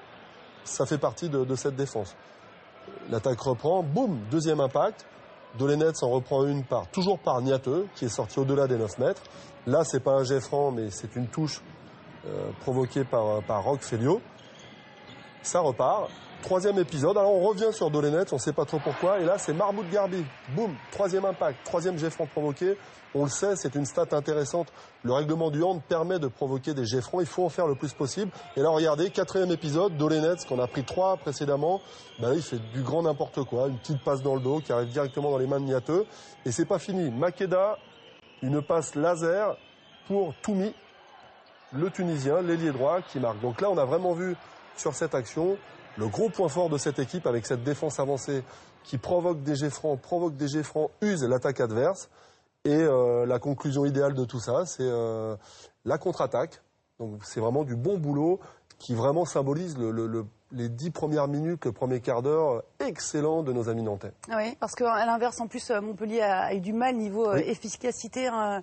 Patrice Canaillé l'a dit, il y a un seul truc qui ne va pas, c'est que vous ne mettez pas de but. Et pour ça, il a fait rentrer les tauliers, à commencer par Dragan Gajic, c'est tout simplement le meilleur marqueur du championnat. Et ouais, Dragan Gajic, Greg l'a dit, s'il connaît en ailier droit, c'est un finisseur incroyable, gros contre-attaquant. C'est vrai que Michael Guigou et Dragan Gajic, pardon, excusez-moi, on fait du bien. Le seul bémol, c'est cette blessure de Michael Guigou. On va voir comment Patrice Canaillé va réagir stratégiquement à ça. Est-ce qu'il va laisser, je sais pas, on va voir. Est-ce qu'il va faire rentrer Gréby à l'aile ou est-ce qu'il va faire rentrer le petit Anctil? On va voir. Eh bien, début de réponse dans quelques instants. Maintenant avec vous, Frédéric et Grégory, parce que ça va reprendre à Beaulieu. Effectivement, Laurie, et des informations supplémentaires concernant les blessés. C'est une sacrée soirée parce que on vous a évoqué le problème de Michael Guigou, mais il y en a un également concernant Alberto Entrerrios, possible déchirure du mollet, alors que nous sommes avec Roque Félio. Oui, ça fait un blessé de chaque côté, hein, Grégory. Ouais. Malheureusement, là, le pauvre Alberto Entrerrios qui boitille complètement avec une poche de glace au niveau du mollet, ce qui veut dire que pour lui, le match est terminé aussi. On espère que ce ne sera pas trop grave, même si O'Brien Niateux nous a montré qu'il était largement capable de le remplacer. Arthur Anctil, le petit dernier, qui est assis pour l'instant, mais tout à l'heure, il avait une veste de survêtement. Là, il n'en a plus. Et Antoine Gutfreund, les deux jeunes ailiers. Un professionnel déjà, Gutfreund, l'autre n'a pas encore de contrat pro, Arthur Anctil. C'est parti, c'est la deuxième mi-temps du choc de cette 14e journée de D1. Les Nantais avec leur maillot violet reçoivent les Montpelliérains qui mènent d'un but. Les Montpelliérains pénalisés de 2 points au classement et qui voient revenir les Nantais à 1 point. C'est un match à fort enjeu pour peut-être monter sur le podium. Un podium où il y a Dunkerque et PSG. Dunkerque qui ce soir a perdu ses dernières chances de se qualifier pour les 8e de finale de la Coupe de la Ligue en perdant contre les Polonais de Plock. C'est le premier but de cette deuxième mi-temps par Jordan Camarero, capable de jouer ailier et arrière. Et surtout très efficace puisqu'il est tout simplement à 100% sur Thilo Meyer. Une contre-attaque, 2 tirs à l'aile. Allez, retour de William Acambray, bien entendu. On fait confiance à Mathieu Gréby au poste d'ailier gauche. Et la défense nantaise s'y reprend du volume avec Mahmoud Garbi très haut. Acambray, Simonet, oui, que difficulté. Alors on parle pas beaucoup en général des défenseurs, ça se voit moins, mais le match d'O'Brien Niateux c'est fantastique. Oui. Parce que ça faisait quelques journées quand même que Youri Dolenets avait pris le pas sur les défenseurs qu'il rencontrait. Allez, Simonet, c'est passé encore. C'est incroyable, on a l'impression que ça va pas partir très vite et puis voilà. Oh, ça va vite. Même oh, au ralenti, ça va vite, oui. Même au ralenti. Oui, le poignet, surtout une laxité d'épaule parfaite pour Diego Simonet. On le voit là très haut sur Jorge Makeda. Dans ces cas-là, il y a 2 solutions. Soit on essaye de sortir Makeda de son emprise ou alors on joue sans lui. Pour l'instant, ça a l'air d'être le cas. Makeda encore, Garbi, attention, non pas passage en force, et but pour le pivot nantais. Très bon travail à la de Makeda qui arrive à se sortir de son emprise, derrière passe décisive. Bien joué, c'est pas toujours facile de rester concentré quand on est privé du ballon. William Acambray de retour en attaque à la place de Matej Gaber. Grebille, toujours à l'aile gauche. Et 2 champions d'Europe sur le côté gauche, les 2 Slovènes sur le côté droit. Et une paire tuniso-argentine au centre pour Montpellier. Dolenec, il est obligé d'y aller genou en avant, sinon il sait qu'il va recevoir. Regardez Fred, voilà tout simplement la différence entre Dolenec et Diego Simone. C'est que là, son 1 contre 1 est gagnant sur O'Brien Niat. Malheureusement, il n'a pas le petit coup de niaque nécessaire, le petit coup de rein pour s'ouvrir le chemin du but. Il est rattrapé. Et Dolenec, encore un échec. Il faudra quand même l'avoir à l'esprit. Les 2 arrières latéraux qui sont censés marquer les buts à Cambrai et Dolenec n'ont pas marqué. Toujours aucun but pour Montpellier de la part d'Acambray, de Dolenec, l'arrière gauche et l'arrière droit. Ça, c'est quand même sacrée sensation. En général, quand on a ces chiffres, rarement l'équipe ne peut gagner. Ouais, au vu du ralenti, il y avait quand même un penalty, une défense en zone de Mathieu Grebille sur Jordan Camarero, il faut le souligner. Dolenec, Acambray. Alors on rappelle qu'au poste d'arrière droit, quand même, Kaptichnik a joué et qu'il a marqué en position d'arrière droit. Oui. Ça veut dire que quand même il y a des buts qui ont été marqués en cette position. Allez William, et non, ça ne veut pas. Ah là là là là, tire vite, hein. Ça tire vite, hein, William Acambray. Là, regardez, il ne perd pas de temps, il saute, il tire carrément dans la montée, du coup dans les buts. C'est assez facile et ça repart de l'autre côté. Jorge Maqueda. Nantes est de nouveau devant. Un petit peu pareil qu'au début de la première mi-temps. Nantes qui entame très bien la mi-temps. Maintenant, il va falloir tenir puisque là, ils viennent de prendre l'avance au tableau d'affichage. On le répète, on ne reverra pas Mickaël Guigou ce soir du côté de Montpellier. Beaucoup d'importance dans le jeu, que ce soit dans l'organisation, la finition ou dans la confiance du groupe. Et bon, même chose, on peut le dire aussi pour Alberto Entrerrios dans la comparaison, mais ces dernières semaines, Entrerrios était moins pesant sur le jeu des Nantais quand même. Mathieu Grebille s'est marqué au moment où Arthur Antil était en train de se préparer. Décalage Simonet, et c'est pour Grebille. Il joue bien Simonet, vraiment Simonet, il a trouvé la bonne alchimie entre le jeu vers le but et surtout servir les autres. Très intelligent dans ce secteur, vraiment il fait presque à tous les coups les bons choix. Et en plus il prend en strict Maqueda. Que de débauche d'énergie pour l'Argentin. Gunnar Johnson, il a pris l'intervalle, il a marqué l'Islandais. Tout content de sa belle prestation avec l'Islande au dernier Euro. 5e de l'Euro l'Islande. Pas évident là, droitier à droite, ça file au niveau des oreilles de Thierry Omeyer là qui ronchonne un petit peu. Alors pas forcément sur Johnson mais plus sur sa défense. Johnson qui avait une année d'option de contrat, elle n'a pas été renouvelée. Oui. Et du coup, il joue mieux. On enlève un peu de pression. Ouais, ça promet quelques changements l'année prochaine du côté de Nantes puisque Johnson a priori ne sera plus là. Il y a plein de nouveautés déjà dans les recrutements. Attention, Mathieu Grebille. Oh, très bien, Mathieu Grebille. Très facile. Il n'y a pas beaucoup de place là pour Mathieu Grebille. Peut-être une erreur défensive là, de Jordan Camarero qui ferme un peu trop vite l'intervalle. Il n'y avait pas matière à se jeter sur l'arrière. Ça laisse la possibilité à Mathieu Grebille de s'envoler vers le but.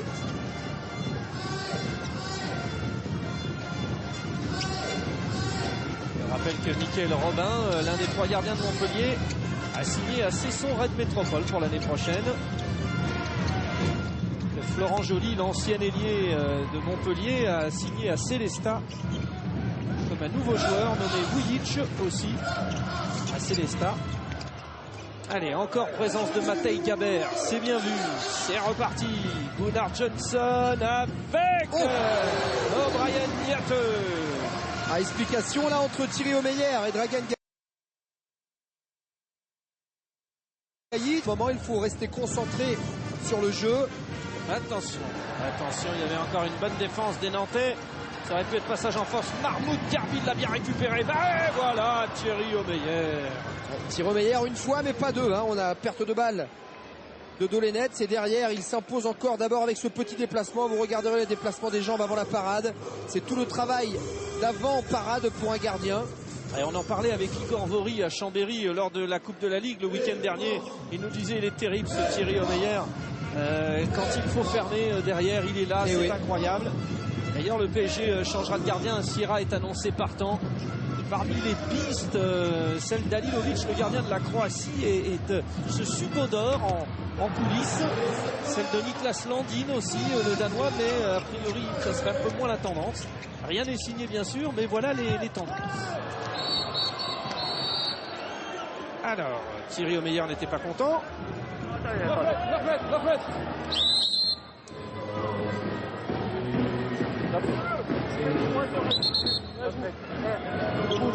Vous voulez voir où a été la balle?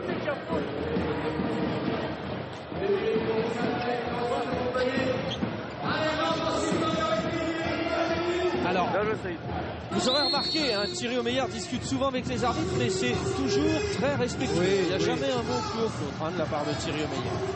Allez, 2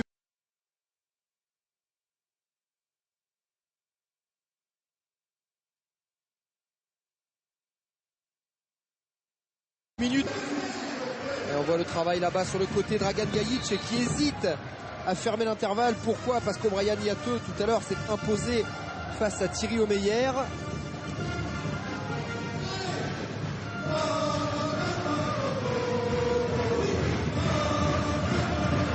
Et du coup, le public nantais reprend des couleurs, hein, +2. Ça pousse, ils savent pousser ici. C'est là où on voit Fred, regardez les qualités de Mathieu Gréby quand même. Hein. Il vient nous faire un show sur la base, sur le poste d'ailier droit, d'ailier gauche, pardon. Et là voilà, il repasse sur la base arrière. Kavtichnik. Oh, c'est le poteau. Oui, poteau.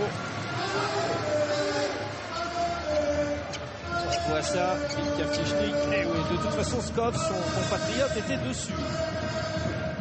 Gunnar Johnson a repris le ballon. Makeda. Donc option, hein, Nicolas Clerc à gauche et Gunnar Johnson au milieu. Oui. Oui, c'est bon, c'est allé jusqu'à Jordan Camarero. Clerc, il cherche, Johnson. Le banc montpelliérain demande un refus de jeu. Les arbitres ont levé le bras. Ils sont allés au tir. Faute, récupération pour Nantes. Mais il y aura très peu de temps pour les coéquipiers de Mahmoud Garbi qui fait le 9 mètres. Attention la passe de Gunnar Johnson, Makeda, on y va, ça y est, c'est décalage, Camarero. Oh, sans complexe, Jordan Camarero. Oh, oh. Il est à 100%, 4 sur 4. Non, Fred, il a raté tout à l'heure un tir, rappelez-vous. Thierry Omeyer lui a sorti un tir premier poteau. Mais enfin, quand même, il est à, allez, on va dire à 4 sur 5. Alors ça n'a peut-être pas été comptabilisé, on lui a sifflé peut-être aux zones. Oui, parce que officiellement sur les statistiques, il y a un 4 sur 4. Vous ne rappelez pas le petit tir à l'aile sorti par Thierry Omeyer? Oui, mais est-ce qu'il n'y avait pas quelque chose? Je crois pas. On écoute en tout cas. Enfin, c'est pas bien important. Oui. En défense, Dragan, Vitko, ok, Maté, William, Issem et Mathieu. D'accord? Faites le changement. Ok, en attaque, William. Tu percutes un peu plus, rentre un peu plus fort dans les duels, rentre un peu plus fort dans les duels. On va enchaîner, on va jouer beaucoup sur 6 avec à chaque fois le pivot ici, sur la première passe, 6 maillots, le pivot Sexan. Ok, restez à jouer sur les jets francs. Ok, restez concentrés, allez jouez. Allez, on va jouer que 10 minutes là, allez, on passe pas, allez, on fait les pupilles. Allez. Et oui, c'est Morman qui parle beaucoup aussi pendant ce temps mort. Michael Guigou, avec son survêtement, a tenu aussi à être avec ses coéquipiers, le capitaine.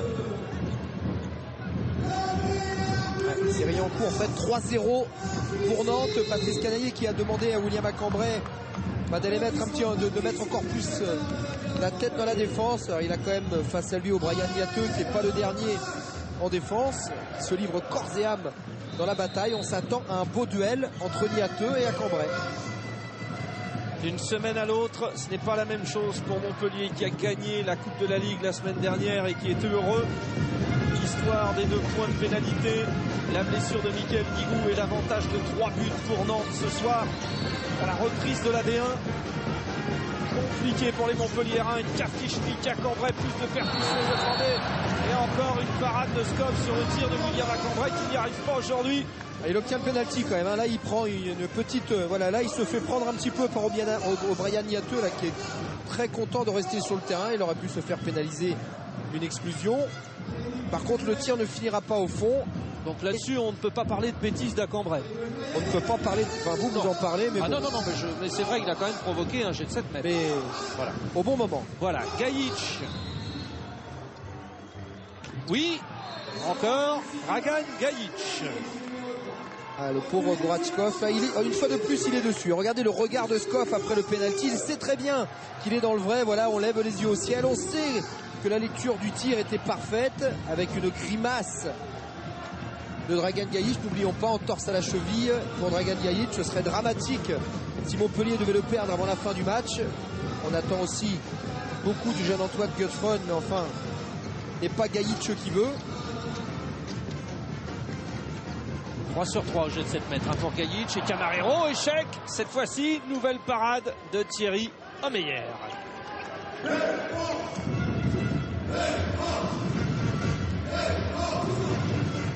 Diego Simone là qui va prendre le poste d'arrière gauche, pourquoi pas. Non, il va reprendre le centre. Ils ont essayé de voir si vous picorriez. Oui, vous avez picoré. Oui, à mon avis, on va renvoyer William Acambray au travail. Et cette fois-ci sur Gunnar Johnson. Allez. Hop, c'est passé pour Kaptichnik. Très bon mouvement des Montpelliérains. Thierry là qui s'en prend un petit peu là-bas de l'autre côté à sa défense. Il aurait préféré qu'on reste bien aligné face à son vis-à-vis. Qui est là sur la barre, mais c'était sifflé. Faute de Wissem Ahmam. Et le ballon pour Mahmoud Garbi. Non, pour son remplaçant, Javier Garcia, arrivé à l'intersaison. Javier Garcia a du mal à s'imposer dans ce poste. Oh, c'est marqué. Jorge Maqueda. Avec Thierry Omeyer là sûr pourtant sur la trajectoire du ballon. Le ballon lui file entre les mains. Ça terminera au fond des filets. Il est pris, on ne bouge pas. Oh, attention, Dragan Gajic, on va pas remettre une bagarre. 3 semaines après l'histoire d'Ukraine-Slovénie, ça ferait beaucoup quand même. Dragan Gajic là qui se plaignait d'une défense en zone. On va voir ça tout de suite. Oui, a priori, il y a quand même Roch Felio et Jordan Camarero dans la zone.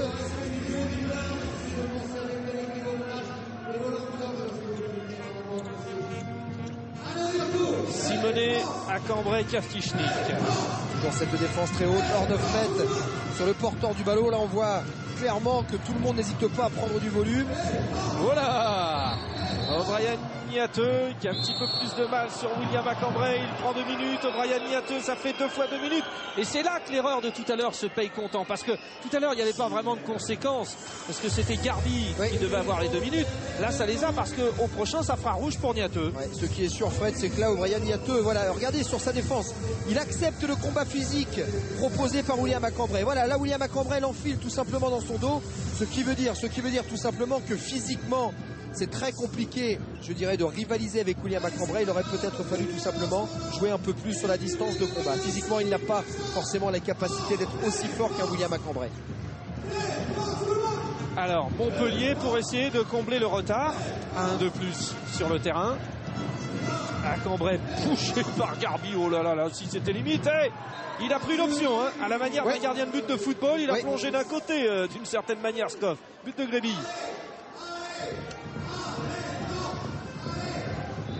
Et là, la défense de Mahmoud Garbi sur William Acambray. Et là, les deux garçons, quand même, physiquement, je dirais, peuvent se rendre l'appareil.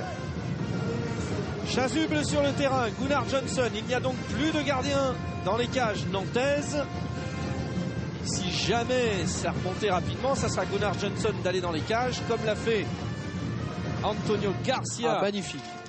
Le Parisien la semaine dernière avec 2 parades exceptionnelles. Attention, il faut vite revenir. Thierry Omeyer va essayer de marquer. Oh non! Retour de Skov. Oh, il n'était pas loin, Thierry Omeyer. Plongeon de Skov.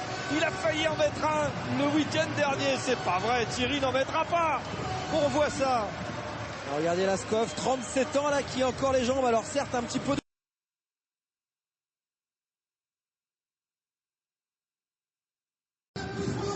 Maqueda, Johnson. Claire, attention, le bras est levé. La menace de refus de jeu. Et finalement, les Montpelliérains le ballon. Ça remonte. Kaptichnik là qui préfère calmer un petit peu le jeu. Dans un deuxième temps, réaccélère le ballon.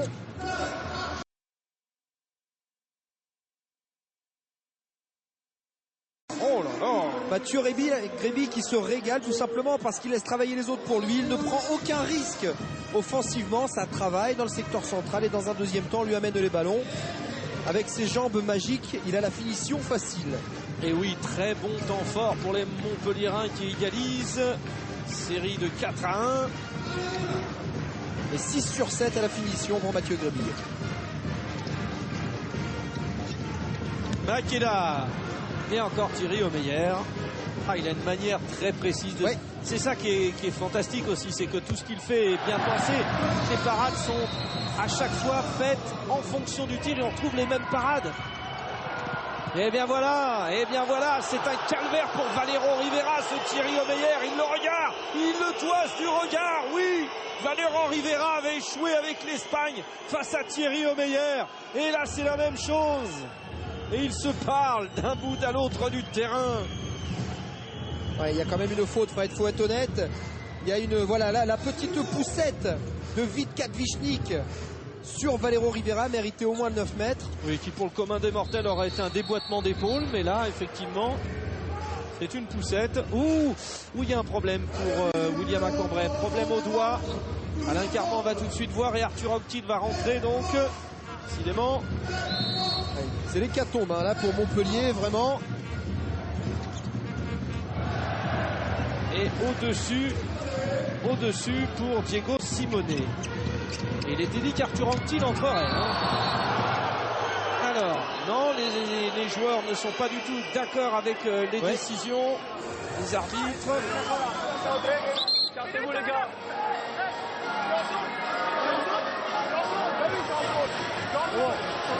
Monsieur Pelliot, c'est bon, monsieur Pelliot, c'est sifflé, c'est terminé. C'est lui qui le pousse comme ça.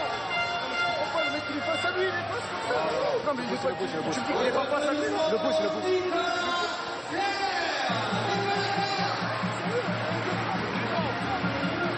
sert à rien, monsieur Tej, ça sert à rien, monsieur Tej. Voilà, monsieur Tej a parlé, monsieur Omeyer a parlé, monsieur Fellio a parlé. J'ai de 7 mètres et regardez, face à face, Rivera, Omeyer. Il y retourne Valero, même pas peur. Poteau rentrant, chapeau Valero Rivera. Au centimètre là, Valero Rivera. Ce qui est sûr, c'est qu'il y a beaucoup de respect, Fred, entre les arbitres et tous les protagonistes de cette petite intervention, les joueurs. On peut s'expliquer avec beaucoup de respect, c'est ce qui vient tout simplement de se passer. Et Nantes qui reprend, petit but d'avance, on est dans le dernier quart d'heure. Et bonne nouvelle, retour de William Acambray. Alors que Stéphane Wujic, le jeune croate, s'échauffe côté nantais. Très peu utilisé. Ça fait 20 minutes qu'il s'échauffe. Oui, en plus, oui. Marqué, il sera bien chaud comme ça. Oui. William Acambray a encore eu mal. On va pouvoir le tremper dans la glace à la fin du match. Vraiment, il n'hésite pas à mettre le nez dans la défense. Pas toujours avec l'efficacité, mais enfin, il y met vraiment de la bonne volonté. Oui, parce que même s'il est en échec au tir, il y va toujours, William Acambray. Oui, quand même. Et il sait quand ça va pas. Ces derniers temps, ça n'a pas toujours été très facile. Quand même un sacré champion, ce William Acambray. Il y va, il en veut. Grosse personnalité. Champion d'Europe, champion olympique, champion du monde. William Acambray. On sait que dans les déboires financiers de Montpellier, William Acambray représente, je dirais, une valeur marchande pour le club. Est-ce qu'il restera à la fin de saison? C'est un peu ça la question, Grégory. Oui, exactement. On verra. Oh là là. Alors là, O'Brien Niateux s'est fait mal. Alors, est-ce qu'on peut avoir un ralenti, cher Laurent Lachange? C'était quand même côté opposé à l'action. Est-ce qu'on a quelque chose en magasin? Oui, nous dit monsieur Lachange. Ah oui, il a fait un bon petit bloc à la Issam Tej, plaf, voilà. Oui, mais c'est Fred, regardez un petit peu le physique d'Issam Tej. Voilà, regardez, Issam Tej, ça pèse quoi? Ça doit peser 110 kilos. Et en plus, quand il arrive lancé, croyez-moi. Alors, O'Brien Niateux, bien entendu, il a une détermination à toute épreuve. C'est vraiment un modèle du genre, mais physiquement, il ne tire pas dans la même catégorie, malheureusement. 108 kilos à la pesée en début de saison, Issam Tej. Là, il est mouillé, on peut dire 110. C'est but de Gréby. Jordan Lacamarero là qui se fait plus ou moins reprendre de volée par son entraîneur, tout simplement parce que Mathieu Gréby a pris le meilleur sur Gorachkov à la finition. Il serait peut-être temps tout simplement de ne plus fermer cet intervalle extérieur et d'empêcher Mathieu Grévy de se présenter à la finition. Alors vous comprenez pourquoi et Valentin Porte et Mathieu Grévy, la nouvelle génération, représentent du pain béni pour Claude Onesta, c'est-à-dire que vous les faites jouer arrière ou ailier et c'est pratiquement tout autant efficace. Ah oui, on peut voyager avec ces deux-là, c'est sûr. Un droitier et un gaucher. Oh, Camarero face à Gabert. Très bon travail de Stéphane Vujic qui vient dans un premier temps prendre l'intervalle pour ouvrir une brèche et derrière la prise d'intervalle de nouveau est parfaite. Stéphane Vujic a tout de suite été félicité par ses coéquipiers histoire de lui dire c'est bien, allez, rentre bien dans le match, on est ensemble, même s'il a été peu sollicité. Alors ça continue, on aime ça, on en veut, on leur demande. Un air de Danemark, Rivera contre Meyer. Et c'est encore bon pour Valero Rivera. Ça se chambre. Deux joueurs avec une forte personnalité. Vous l'avez dit Fred, après ce tir, les deux garçons qui pendant quelques secondes vont se toiser du regard avec un petit geste de la main, mais quand même, eh bien on voulait un gros match, on l'a. On s'approche doucement des 10 dernières minutes et rien n'est fait. Il avait été élu meilleur joueur de l'année en D1, Valero Rivera, il y a quelques saisons. Oh, et Goraskov sur Dragan Gajic. Et oui, ça se connaît, ça s'entraîne ensemble en équipe nationale. Hop, attention, Brian Niateux qui a reçu, c'est superbe, il est allé jusqu'au but. Même pas mal au Brian Niateux, le petit qui se faufile entre les grands. Et Simonet, même chose, et il a pris l'intervalle. Le travail du croisé arrière au demi-centre, et non le contraire, on voit souvent dans le handball l'arrière qui passe derrière le demi-centre. Et bien non, on peut travailler de la manière inverse. Et c'est là Diego Simonet qui profite du travail de William Cambrai. Allez savoir qui va gagner ce match. C'est toujours la même chose, les Nantes-Montpellier. Je dis bien les Nantes-Montpellier. Les Montpellier-Nantes, c'est toujours un peu plus décousu. Et ici, le public d'ailleurs le sait, on n'est jamais déçu. Oh, c'est magnifique. Allez, ah oui, Nicolas Clerc. Ah, la pureté du poignet, regardez, ça part par en dessous et ça traverse au niveau des oreilles de Thierry Omeyer qui pourtant bien placé sur ses appuis ne peut que constater les dégâts. Le ballon est passé beaucoup trop vite pour lui. Et encore une fois, mais quel spectacle. What a show. C'est vrai, c'est un show à l'américaine, Grégory, non? Isn't it?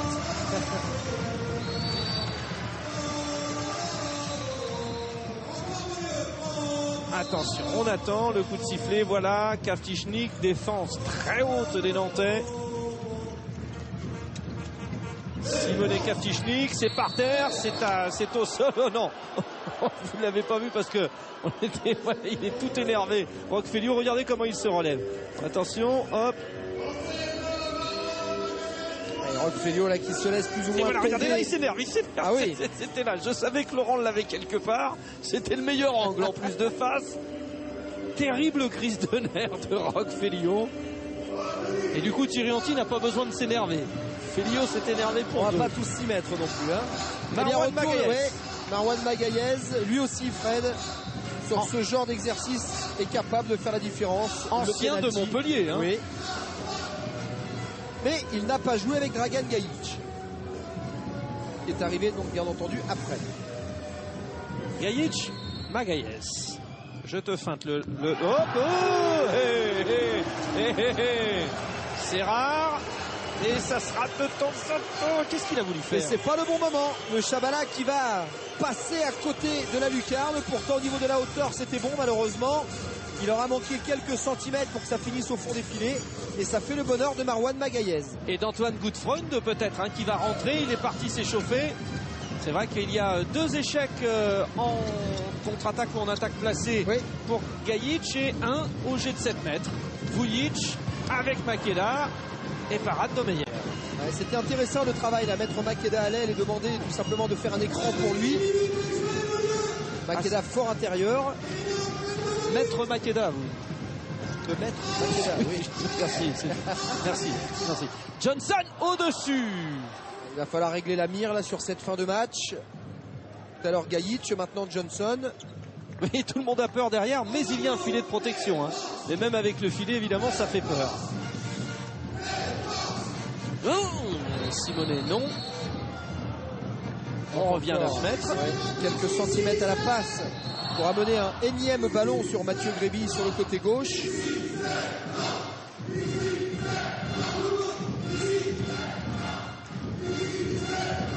Kavtichnik. Simonet à Cambrai.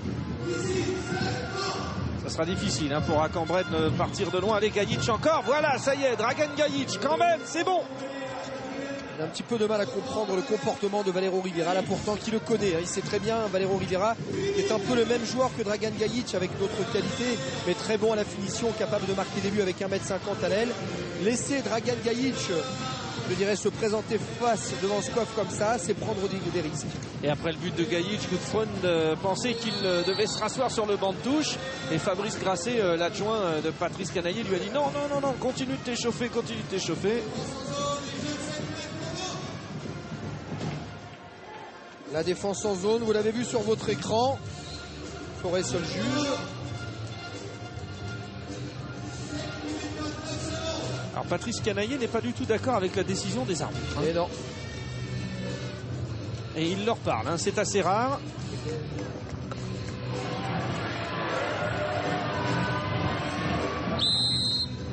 Rivera encore. C'est le bon moment pour Valero Rivera pour retrouver le chemin défilé. On parlait tout à l'heure peut-être d'un petit complexe face à Thierry Omeyer. Les grands champions arrivent toujours à revenir de ce genre d'échec. Bon retour de Valero Rivera. Alors l'histoire ne nous dit pas si parce qu'il reste 7 minutes et 5 secondes, si dans 4-5 minutes Rivera arrive face à face face à Omeyer, on ne sait pas ce qui va se passer. Incroyable de priver Diego Simonet. Oh là, alors Patrice Canaillé s'est énervé auprès de la table de marque, là c'est vraiment rare. Là c'est vraiment rare de le voir s'énerver comme ça, regardez. Tu veux pas faire ou quoi?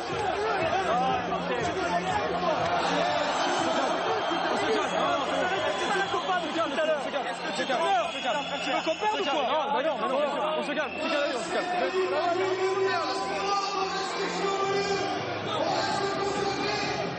Alors on revoit ce qu'il s'est passé, Grégory, donnez-nous votre avis. Fred, il y a une prise d'intervalle de Diego Simonet, là voilà. Et derrière il va poser le dribble, il se fraye un chemin, il marque le but et on va revenir au 9 mètres. Pourquoi lui rendre le 9 mètres? Il n'en veut pas. Diego Simonet ne veut pas de ce 9 mètres. Il a marqué le but, il l'a mérité, il s'est faufilé dans la défense. Oui, il ne met pas le pied en zone au moment où on lui reproche un petit marché. D'ailleurs, Fred, s'il y avait eu zone, il n'y aurait pas eu 9 mètres.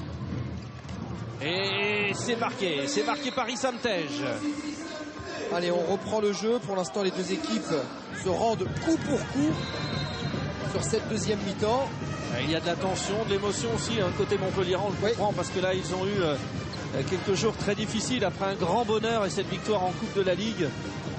Cette histoire de ces 2 points de pénalité, 1 point sépare maintenant Nantes et Montpellier, et pour l'instant, Nantes est en train de passer devant Montpellier. Makeda.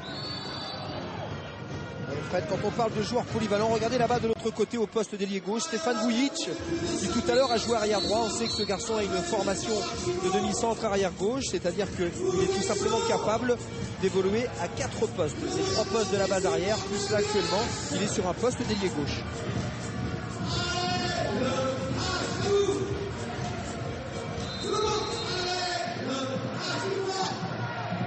Johnson, Makeda, Claire. Makeda à 9 mètres. Allez, vite, Kavtichnik est allé sur Makeda. Que vont dire les arbitres? Temps mort posé par Thierry Anti, histoire de calmer tout le monde, mais il est vrai qu'avec la pression qu'avaient mis les Montpelliérains, je pense que les arbitres n'étaient pas tentés de siffler là sur ce coup-là. Ce temps mort va faire du bien à tout le monde. Sur cette attaque, on essaye, Mahmoud, on essaye, fixation là. Voilà, viens là, putain. On essaye, fixation. Hop, retour, Mahmoud, tu glisses. On rejoue extérieur. D'accord? En défense, on va jouer une 1-5 décalée. On va jouer un 5 décalé à droite. D'accord? Attention, on va y aller sort. Là, on s'aplatit, mais on fais attention quand ça va s'engager, plein centre, serré. D'accord? Pas trop, hein. Pas trop. Les mecs, 6 minutes. Quelle que soit la décision, on replie. On risque pas de devoir pleurer sur la bite parce qu'on va prendre des contre-attaques sinon. Ok, 5 minutes, 6 minutes à se battre, allez. Tous. Allez. Grosse explication tactique. Oui, on va tout simplement, alors en défense, côté Nantes, monter sur côté William Acambray, côté arrière gauche, bien entendu. Et puis, il a bien insisté en montant sur sa petite palette que là-bas, de l'autre côté Gajic, il fallait bien rester à plat et surtout ne pas laisser Gajic se présenter avec 1m50 à l'aile. Ça suffit largement à la finition pour un garçon comme Gajic. Nous aurons aussi la palette de Nicolas Cochery tout à l'heure. Bien sûr, plein de choses après ce match. Les interviews, tout avec les joueurs. Nicolas Clerc, il lui a demandé de venir écouter et de regarder ce qu'il y avait sur le petit tableau. Et bien voilà, Nicolas Clerc a marqué. D'abord le 1 contre 1 sur Kadvichnik, derrière le jump avec un temps de retard en l'air et puis le petit tir qui trompe Thierry Omeyer. Il y a tout dans ce but. 7 buts et sur 14 tentatives. Les Nantais ont 2 buts d'avance et nous approchons doucement mais sûrement des 5 dernières minutes. Oh là là, j'ai l'impression qu'à chaque attaque, il y a des coups, il y a des décisions difficiles à prendre. Et 2 minutes.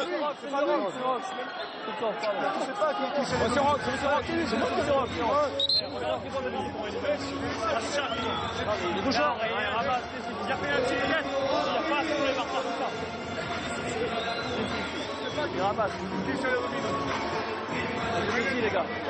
Il y a faute, c'est la faute. Non, il est passé de côté, bim. On n'est pas en foot, peut-être, mais il y a 2 minutes. Ça, c'est... Bon. Oui, mais c'est Rock. La double peine, le penalty et l'exclusion, c'est Roch Félio qui en fera les frais. On est à 5 minutes du coup de sifflet final. Nantes privé pour les 2 prochaines minutes de son défenseur exclusif. Et oui, il y a de la tempête aussi sur le terrain, à l'extérieur et sur le terrain. Gajic passe face à Magallanes.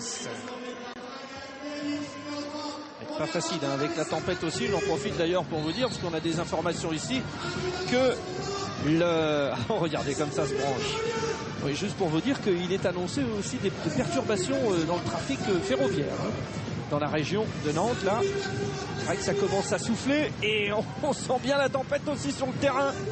Ça se chambre de partout. Nous sommes dans les 5 dernières minutes. Il n'y a qu'un but d'avance pour les Nantais.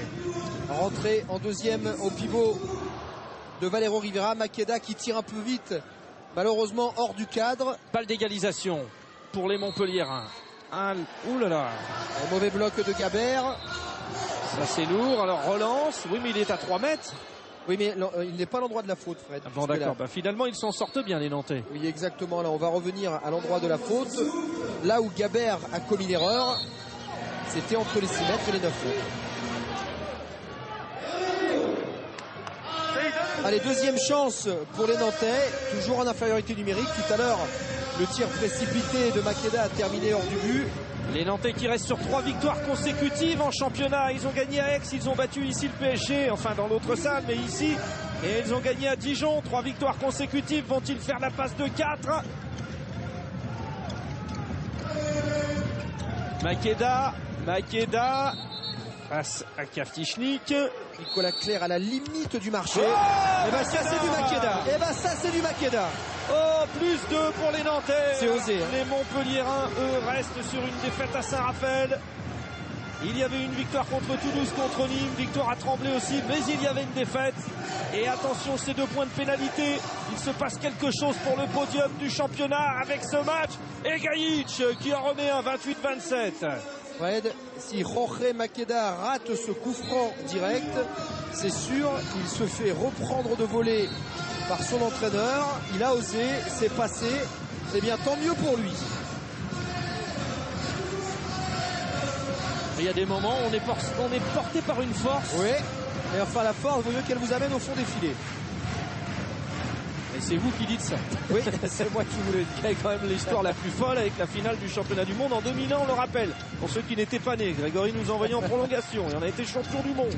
Mais quelle folie. Attention, Nicolas Clerc, les Nantais en attaque. Il provoque, on revient.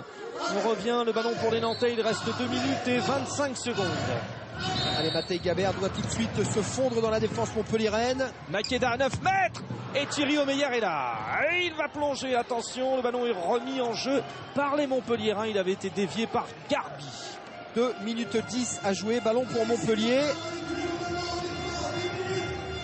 Mené d'un but par les Nantais. Gréby et Gaïc sur les ailes, Tej au pivot et derrière ça travaille à Cambrai avec Simonet. Oh là là, ce Simonet, mais qu'est-ce qu'il est dangereux, insaisissable. Oh, il s'est fait mal. Il s'est fait mal. Oh là là là là là là là là là là. Qu'est-ce que c'est terrible ce match. Que s'est-il fait? Alors, c'est quoi? Où elle est la douleur? Où a-t-il mal? Jorge Makeda qui clairement va provoquer le passage en force en laissant traîner les jambes au niveau de celle de Diego Simonet. Donc je pense que c'est une petite béquille, non? Oui, oui. Et oui, forcément avec son jeu, il sait qu'il risque. C'était joli là. Il en sourit de dépit avec le petit geste. Ouais. Ah, ça aurait été un match compliqué pour messieurs Boudouara et Samy.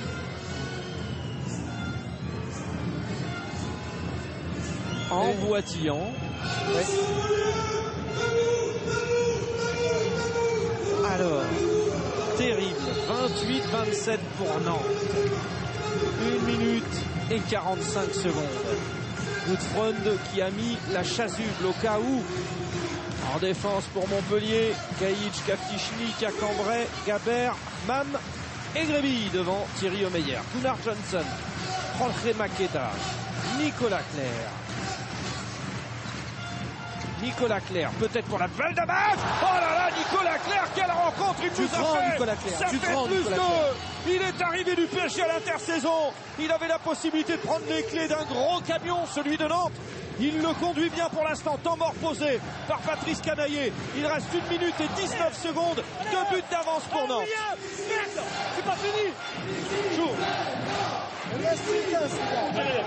Écoutez bien. Écoutez bien. Chasuble ici, ok? Ils savent, tu te mets ici. On va jouer entre arrière, ils vont s'écarter ici, les ailiers ici. Essayez d'aller au 1 contre 1, les arrières, pour faire ressortir 2 minutes. S'il y a un Geffra, on amène Mathieu à la protection. Et derrière, la défense, on sort, on fait pressing tout terrain. Ok, toi tu défendras pas et Diego tu défends. 1 contre 1, pressing tout terrain. Ok, allez, à la caméra, le relâchant dans l'intimité de Patrice Canaillé. On a bien vu sur sa petite palette, on va mettre les 2 pivots sur les extérieurs pour écarter au maximum cette défense. Et puis les 3 arrières de Montpellier devront s'expliquer avec le bloc central de Nantes. Il y aura de la place dans les intervalles et en cas d'échec ou de 9 mètres, envoyer Mathieu Gréby pour tirer de loin. Et oui, Thierry Omeyer évidemment sorti puisqu'il y a la chasuble. Antoine Gudfrond est sur le terrain. C'est risqué, mais ils n'ont plus le choix, les Montpelliérains, ne serait-ce que pour aller chercher les matchs nuls. Diego Simonet avec William Cambrai, faut que la chasuble revienne. Attention, tir de Mathieu Gréby. Il n'y a rien raté, Mathieu Gréby, au cours de cette rencontre. 29-28, nous allons entrer dans la dernière minute. Est-ce que Montpellier va tenter de défense pressing? Oui, on voit Diego Simonet très haut, William Cambrai est sorti, vite Kaftichnik aussi. Il va falloir que les Nantais tiennent le match. Temps mort demandé par Thierry Anti. À 55 secondes, on vous rappelle que les Nantais sont 5e avec 16 points, même nombre de points que Sarrafel. Et que les Montpelliérains sont 3e avec 17 points, même nombre de points que Toulouse. On écoute Thierry Anti. Voilà. Attention, hein. Il y a des joueurs devant qui il ne faut pas dribbler, hein. Il y a des joueurs devant qui il ne faut pas dribbler, hein. D'accord? Reculez dans un premier temps. Mahmoud, dans un premier temps, essayez d'aider. Après, glisse derrière. D'accord? Ok? D'accord. Non, il ne faut pas le pressing. D'accord? Joueur, donne la balle à Nicolas. Toi, viens jouer là, repart. Jordan, si la balle elle est là, reviens la chercher ici. Et Makeda, écarte. Ok? S'il y a un mec qui tire, tout le monde replie. Tout le monde replie.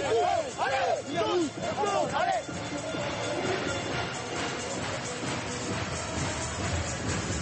Le repli de Rox Félio, hein. Ça il y tient, ouais. Le patron de la défense. Eh bien Fred, on va tout simplement donner les clés du camion, comme vous l'avez dit tout à l'heure, une fois de plus à Nicolas Clerc. Le pressing est haut, il a la motricité, il a la rapidité, il a le coup de rein nécessaire pour faire la différence. Et Nicolas Clerc qui prend le ballon. Et la défense montpelliéraune, oh là là, ça bouge de partout. Là c'est une défense à risque, les arbitres ont levé le bras, faudra aller devant. Et tir de Nicolas Clerc, le ballon pour les Montpelliérains qui peuvent égaliser, ça va aller jusqu'à Mathieu Grévy face à Goraskov. Oh la parade de Goraskov, mais c'est encore pour les Montpelliérains avec Diego Simonelli de l'autre côté, droitier à droite, cette fois-ci c'est marqué. Terrible. C'est marqué. À 30 secondes de la fin, 29 partout et 2 minutes pour Nicolas Clerc. 30 secondes à jouer, le match n'est toujours pas fini. Rappelez-vous du temps mort de Patrice Canaillé qui a hurlé, mais ce n'est pas fini. Montpellier revient à match nul, une exclusion pour Nantes, peut-être la possibilité, Fred, tout simplement de faire le hold-up.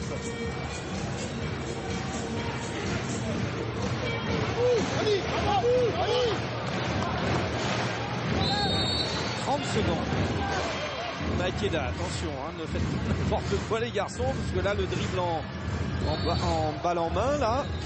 William Acambray avec Jorge Makeda. C'est reparti, alors que Goraskov est carrément monté en attaque, autant faire rentrer la chasuble. C'est assez bizarre cela. Makeda, il est basse.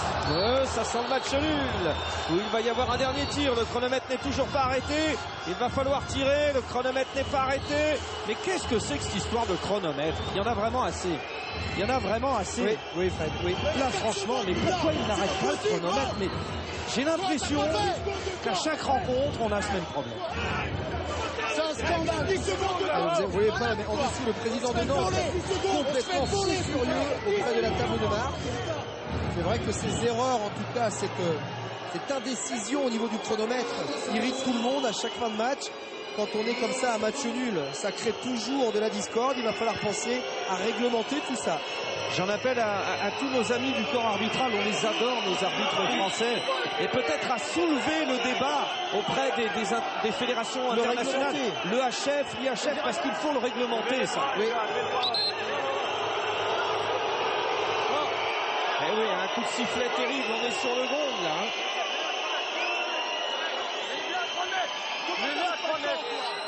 Voilà, on doit être à 3 mètres, et ça sera tout pour Jorge Makeda.